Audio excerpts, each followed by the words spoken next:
देखो ना, ये भी बहुत प्यारा है ना। हाँ वैसे ये प्यारा तो लग रहा है, मगर मुझे व्हाइट शर्ट नहीं पहननी क्योंकि ब्लैक मेरा फेवरेट कलर है। तुम सफेद रंग की शर्ट क्यों नहीं पहन सकते? ये देखो, इस कोट के साथ सफेद रंग कितना जच रहा है। लेकिन ये फूल और ये चीजें तो दुल्हन को लगाते हैं ना। लेकिन इस तरह का छोटा सा फूल तो दूल्हे पर भी बहुत प्यारा लगेगा। हाँ अगर तुम मुझसे पूछो तो मैं थोड़ी अलग हूँ, मुझे तो बड़ा सा फूलों का गुलदस्ता चाहिए।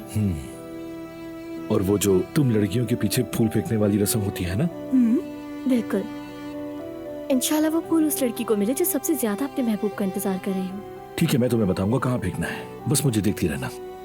ठीक है ना? नहीं, ऐसा नहीं हो सकता। लड़कियों की आपस की बातें हैं। हम थोड़ी देर डांस करेंगे, फिर मैं पीछे मुड़कर बुके फेंकूंगी। इस तरह तुम अपने दोस्तों से भी मजे से बातें करना। हाँ, ताकि सब ये बोले कि दोस्तों से बातें करने के लिए बीवी को नजरअंदाज कर रहा है। मैं तो कहता हूँ ये फूल वूल फेंकना ही छोड़ दो। वैसे भी ये सब कुछ बहुत पुराना हो चुका है, हम कुछ नया सोच लेंगे। क्यों?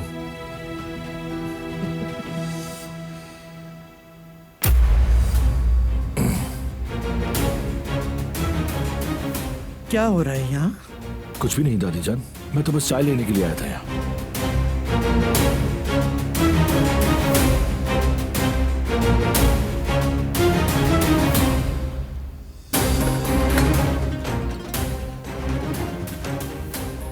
ये लीजिए फिराज साहब। शुक्रिया कुल।